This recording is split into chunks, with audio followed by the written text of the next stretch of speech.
Hi there, I'm Nisha Poddar and you're watching Too Sharp with PT, and today we are tracking two major stories that you must know about. So India is opening a $50 billion opportunity for the US firms in government contracts.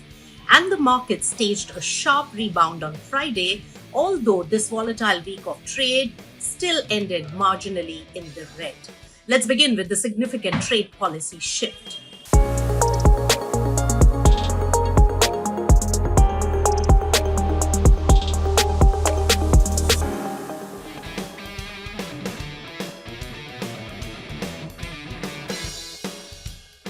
India is preparing to open over $50 billion worth of federal government contracts to American companies, according to a Reuters report citing senior government officials.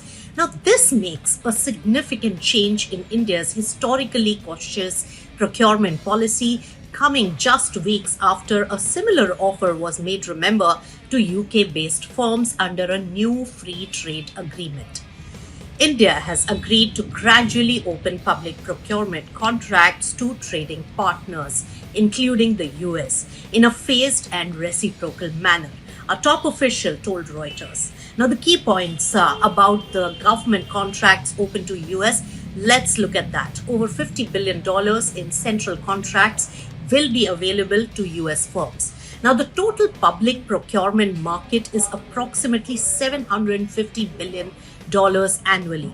This applies only to the federal contract, that is, state and defense contracts are excluded from this. Now, the deal with the UK also served as a model and is now being extended to the US. A 25% quota for micro, small and medium enterprises or MSMEs will remain intact.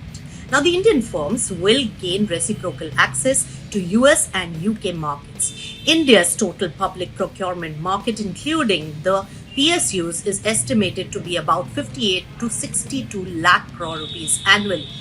Until now, most of these contracts were reserved for Indian companies, with 25% earmarked for small businesses. Now, the new offer will apply solely to the federal level projects and will not impact the state contracts or the sensitive sectors like defense as well as railways.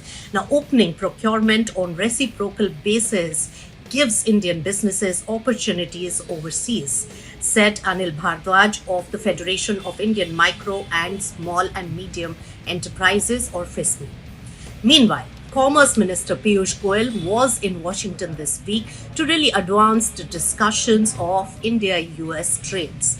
India is racing to conclude a mini trade deal with the US before early July, when, remember, Trump's 90-day tariff pause expires. Now let's move to the market updates from Dalal Street.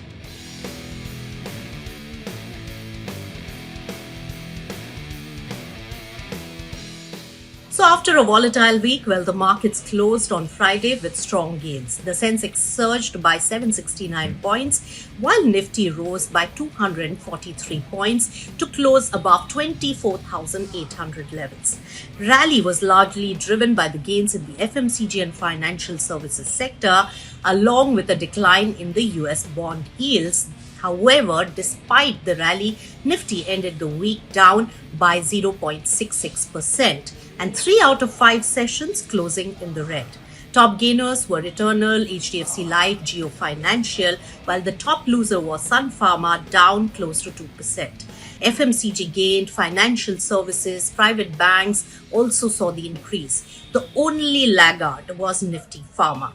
Looking at currency as well as the commodities market as well. The Rupee gained 72 paise, closing at 85.2 against the dollar, driven by the foreign inflows and weaker dollar. Remember, the dollar index fell by 0.5%, marking its first weekly decline since April.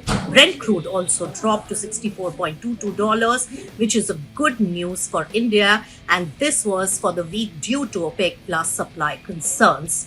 So all in all, it was a chaotic week of trade for the Indian markets, trying to really adjust and digest to the barrage of factors, but it turned out to be a fabulous Friday. Have a good weekend. Goodbye.